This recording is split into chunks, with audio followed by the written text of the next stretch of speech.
Hey everyone, and welcome to Outcast, where you are the outcast, but you are also not the outcast. My name is Levi, and we are glad to have you here today. Sit back, enjoy yourself, and take away something special from today's podcast. We plan to stick around. If you do, you can find us on YouTube, Apple Podcasts, Spotify, and Podbean. With that being said, enjoy today's podcast. Hey, how's everyone doing? It's been quite a while. I'm sorry I haven't uploaded in almost a month. It's just been, I would say, really hectic. As some of you guys may know, I was on a vacation with my parents about 2 weeks ago from the time this podcast being released. So just getting all of that out, and then like my own personal YouTube channel and stuff. All the excuses I can make in the world as to why it didn't get out, but it didn't get out. This one is out, however, so that's what we're here to do today. Also, before we get started, if you are watching on YouTube, or maybe you're watching or listening to us on Spotify or Apple, feel free to reach out to me on Instagram. I'm going to share an idea with you guys really quick before we get started on today's episode. My Instagram is Levi Mac with 2 eyes. You can follow me on YouTube as well at Levi Mac. Everything that you look up will literally be under Levi Mac. So I have this business proposal, and this is kind of why I started the podcast. So essentially, I kind of want to do life coaching and motivation coaching, along with fitness as well, and tie it all together into one. And I'll kind of come up with something of my own, obviously. Just let me know if that's something maybe you guys would be interested in, and let me know if it's even a good idea. It's something I definitely want to start. Just, feedback is something that really helps me in, finding a market audience and whatnot. So, yeah, but let's get into today's topic, which is why fitting in sucks. Be you. Now, the thing with fitting in, for me at least, is I've had probably, if not the worst experiences trying to fit in my life before, in past experiences, even, some experiences that were pretty, I would say, relative to the time period I'm in right now. We'll kind of talk about some of those experiences. Maybe you could, relate to this in some sort of way. Don't feel like a total outcast, though, which is the title as of right now of this podcast, because, we all still play a role in society. So the whole time I'm, describing this, don't feel like you are that one person in society that just won't ever, quote unquote, fit in, if that makes sense, because we all have to be different in our own unique ways to make what this society we know as is works, but we're different in our own ways. So I'm going to kind of jump into that. So the thing with kind of, I would say, not fitting in is you have to accept yourself, and you have to realize that you have something that others don't have. You have something like literally no other person has, whether it's a personality trait, a gift of some sort. Maybe you're really good at drawing, maybe you're really good at painting, or maybe there's like a physical thing about you. For me, I have a fake tooth. So for those who are watching on YouTube, and for those who are on the podcast, that was my flipper. If you've never heard of a flipper, look it up. It's pretty goofy. I have one of those. I wouldn't necessarily say that's a gift, though, a physical gift at all. But I guess, excuse me. What I'm trying to say is you have something about you that sets you apart that you can use in society, to, I would say, make society better. And, it's a gift that you have, like I said. And that gift can be, like I said, gift of music, or it could be a personality gift. I think even in what we would consider worst case scenario events. So, for example, there's some people, who've lost their limbs before. And, we see some of those people competing in the Olympics, and that actually turns into a gift of some sort, because it's very inspirational to see someone like that, in the Olympics, competing in things that people with all of their limbs can compete in. Obviously, they compete in their own special Olympics, but at the same time, it's still very inspirational, and it's used as some sort of gift. So, if you have something that sounds like maybe it could be a hindrance, it can be in other aspects, but it could also boost you in other ways. And I kind of have this, I do have this verse from the Bible for you guys that are religious, and it is from Jeremiah 1:4-5. The Lord gave me this message. I knew you before I formed you in your mother's womb. Before you were born, I set you apart and appointed you as my prophet to the nations. And the way I kind of interpreted this was we were created different from each other for good. Because if we weren't, nothing extraordinary would happen. We would be robots, and no ideas different from the only ones that we would all share would not be formed. So think about it this way. I have the ideas that I have, and imagine that there are a ton of other, like all that exists is just Levi's, okay? There's a planet of Levi's and they have the same thought patterns, the same ideas, the same way of thinking, right? Nothing, honestly, besides the things that I can do are going to get done. Sure, I could find out how to make a fire eventually, or, what I'm just saying, if we had a planet with literally nothing on it, we would only have my ideas. We wouldn't have other people's ideas. That's why, like in school, when the teachers put you in groups, I always liked group projects a lot better. Not only because I got to do all the work usually in the group projects, but because I got to get different ideas from other people, which then would formulate a new idea in my head because I had a different way of thinking than them. And they also had a different way of thinking from me, which is how they were able to originate that first thought.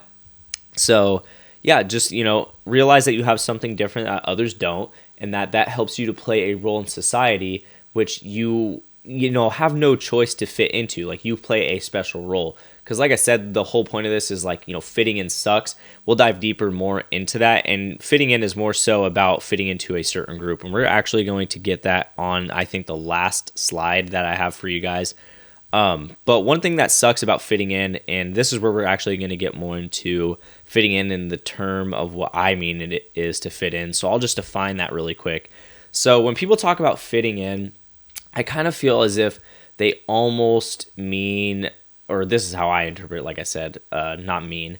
But when people talk about fitting in, I think about fitting into a certain group, right? So for example, this is such an easy one to talk about. The popular people in high school, right? Those popular people in high school, they have their clique, their own little group, right? And let's just take someone who wants to fit in with that group, right? And they have like their own personality traits, but there's a reason that they aren't in that group. And then all of a sudden they start breaking who they are down to fit in with these popular people, right? And all of a sudden they're like, wow, like this kind of sucks, right? Because they're trying to fit in, they're trying to be different from who they are at heart. So that's kind of what the whole, I would say, foundation of what fitting in is for this whole podcast. So the next thing is, you don't know enough about yourself, or you don't find out enough about yourself when you're trying to fit in with a specific group. And the reason for that is because you have so much to learn about yourself throughout the course of your life. Are you clean? Are you organized? Are you a leader? There's so much, but when you try to fit in, you enclose a part of yourself and never get to see your true potential. So there is people in life that I think do fit into certain groups, but they never find out enough about themselves because they conformed to a certain group so much that they never really got to learn more about themselves. And I see that kind of we could see that in society kind of a lot of the times, and this goes for both people in poverty, people who are also wealthy as well. People in poverty will tend to just stick to people sometimes in poverty because that's where they feel like they have to be. And it's not necessarily fitting in for who they are, but that's just where they feel they need to be. So they conform to them. And then what happens? They become in poverty too. Same thing with people with money. They conform to people with money. And I'm not saying like, because I'm pretty sure if we all had money, we would all want to hang around. And no. I'm wording that wrong. If we all had money, yes, we would still all want to have money, and we wouldn't go hang out with a bunch of poor people. But I think the thing is, man, I'm really trying to get a hold of this one right here with the having money. So if you conform to people with just money, right, then all you're going to know is like, okay, nice things, nice this, nice that. And you don't realize that there's not a whole bunch of meaning behind materialistic things. And you don't get to experience maybe a lot of other things in life. Maybe you like going out hunting. Maybe you like spending time in areas that aren't super like fancy and updone. Maybe you like kind of like exploring. You like living life on the edge a little bit. And you don't get to experience that if you're constantly all around like this fancy stuff and it's super high end and you always have to dress that way. So that's another way, especially when you're trying to fit in with that sort of group. That's, I would say, a way in financial terms. I'm not saying, though, that you can't have friends or go out with, like, certain groups. So, like, if your group just tends to, have a lot of money or they don't have a lot of money, but you truly like who they are at heart, then that's really not a problem. Like, I'm merely saying you will develop thoughts and attitudes and barriers as you age that will form who you'll become, and trying to be someone you're not can be very challenging. So I kind of experienced this when I was coming out of my senior year in high school. I started partying a lot randomly with some of my friends in high school that always partied. I never really partied with them in high school. Like I had that barrier. I was like, yo, we can still be friends, but I'm not going to get into that. And then I broke that barrier, got into it, started kind of, I would say, losing feeling of who I was. And I was like, this is just not right.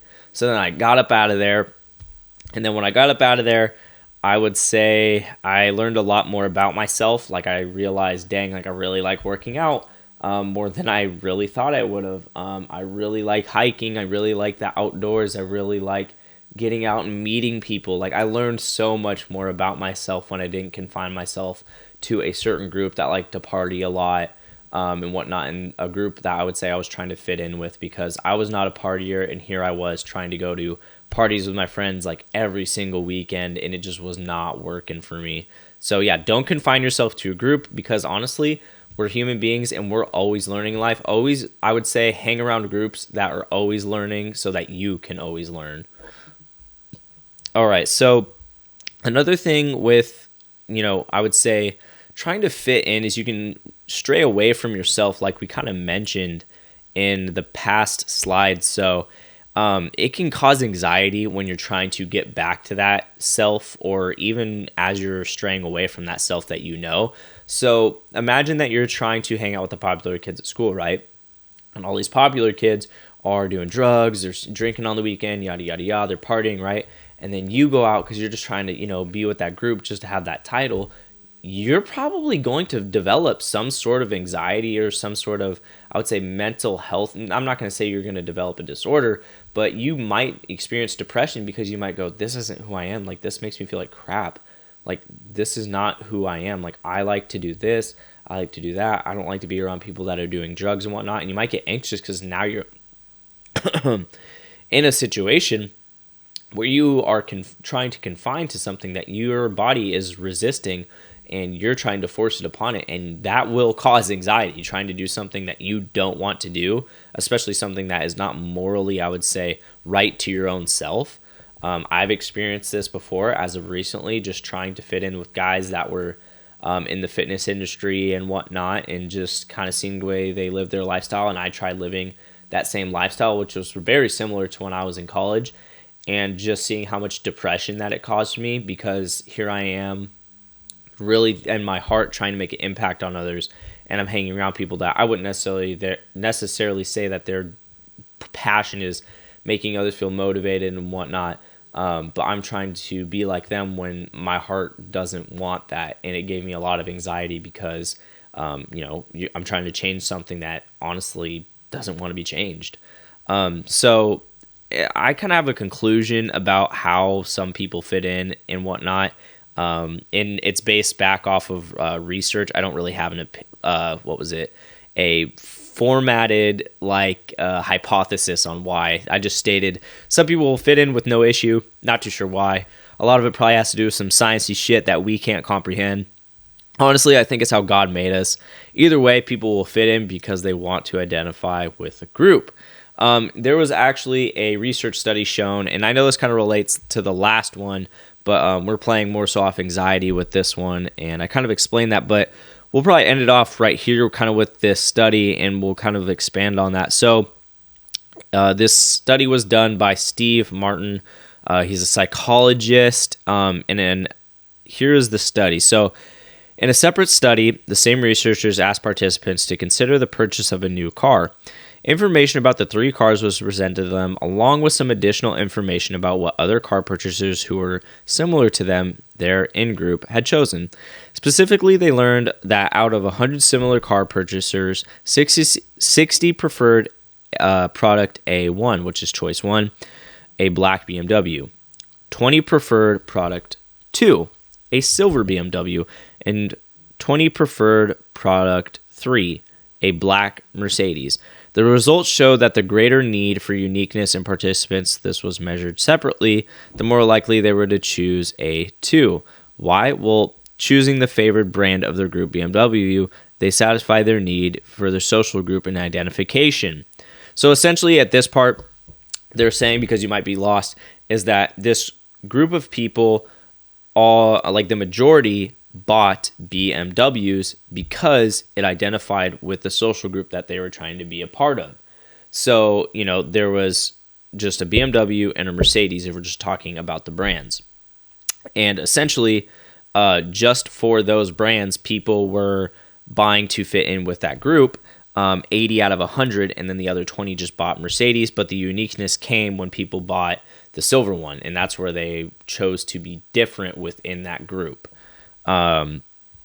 So where were we? Okay, while at the same time, by choosing the less popular color silver, they distinguished themselves from their group and satisfied their desire and individual uniqueness. In conclusion, they identified with their group on the brand level and saw individual differentiation on the product level.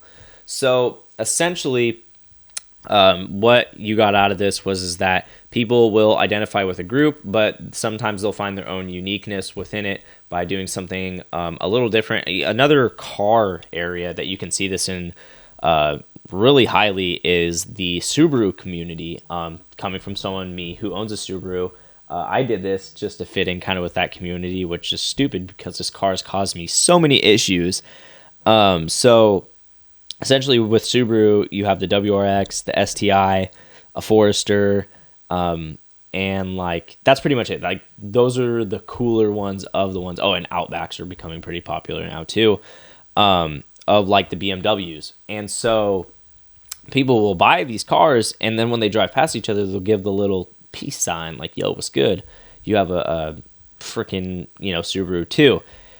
And so it's just kind of weird that people will do that. I know some people genuinely just want a Subaru, but it's just weird that people will buy it just specifically to be a part of a group. And the uniqueness comes when it's a, WRX, STI, or, a Forester, whatever it might be. That's when the uniqueness comes. But in all, it's just weird how you can see that they want to be a part of a group and that car might not honestly be everything that they want. So for example, like my ideal car would be some off-road car, like my car that I've always wanted is a Toyota 4Runner, or a Jeep. I wanted a Jeep, but I'm not that complicated. I'm not saying Jeeps are complicated.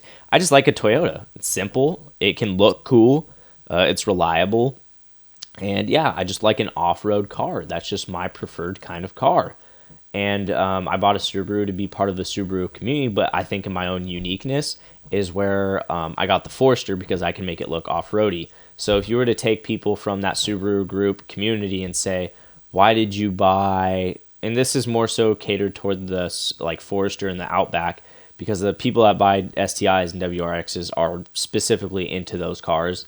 But the WRX and Outback owners necessarily can't afford a 4Runner. So they're like, I got this because, first off, it's Subaru and the Subaru community, yada, yada, yada, but I really like off-road looking cars. So yeah, in conclusion, that's kind of what my basis of fitting in looks like, and that's kind of like it on a research science-based level. I hope that you guys take away from this podcast that, fitting in is not necessarily something that will fulfill your heart and your desire because especially me in my own, actually, I'm going to take this from someone else. I knew this kid in high school. He was one of my best friends at one point, and I remember he was really good at a lot of sports, but he started hanging around people that I would consider popular high schoolers. And during that time period too, he was going through a lot of anxiety as soon as he started hanging out with them. And he got a girlfriend at the time. I remember thinking this is his and I's friendship wasn't even that strong at the time, but I knew the heart of him, because he would come over and we were super close. We were really close. Like I said, he was my best friend. But he started developing, I think, anxiety and depression. And it was after he started hanging out with those people. And I think he was trying to force something on himself that wasn't him, if that makes sense. Because why would all of a sudden he start developing anxiety and depression just out of nowhere? But out of it just so happens that he starts hanging out with new people and then that develops. I just don't think so. I don't think that's a coincidence. So I guess the lesson I want you guys to take away from this, like I was trying to conclude at the end, is, just be yourself, be happy with who you are, love yourself for who you are. Your group will come, around you. If you want to make a lot of money, that specific kind of group, you don't have to try to force yourself to fit in with people that make money. Whatever you work on will come into your life and you will attract it. Just be, confident in yourself, positive about who you are, and those things will just start to happen. You know what I mean? You were crafted literally specifically to a T. Like, think about it. All the hairs on your head are numbered. You literally have a specific amount of hairs on your head. So love yourself for who you are. You were built to, eventually fit in with someone, but just be you. You don't have to force it. And the best things come when you don't force it. I can promise you that. But anyway, that's going to do it for today's podcast. I hope you guys liked today's podcast. If you did, be sure to give it a like. Share this podcast with someone else. Comment below. Give it a review. That helps us grow in the algorithms on all of the channels that our podcast is on. Without further ado, I'll see you guys in the next episode. Hey, really quick before you leave, I just wanted to say thank you for tuning in to today's episode on Outcast. If you liked today's episode, consider hitting that follow button. We are on Spotify, Apple Podcasts, Podbean, and YouTube. Also, there's a donation link below to help support the podcast. Again, thank you, and I can't wait to have you for the next one.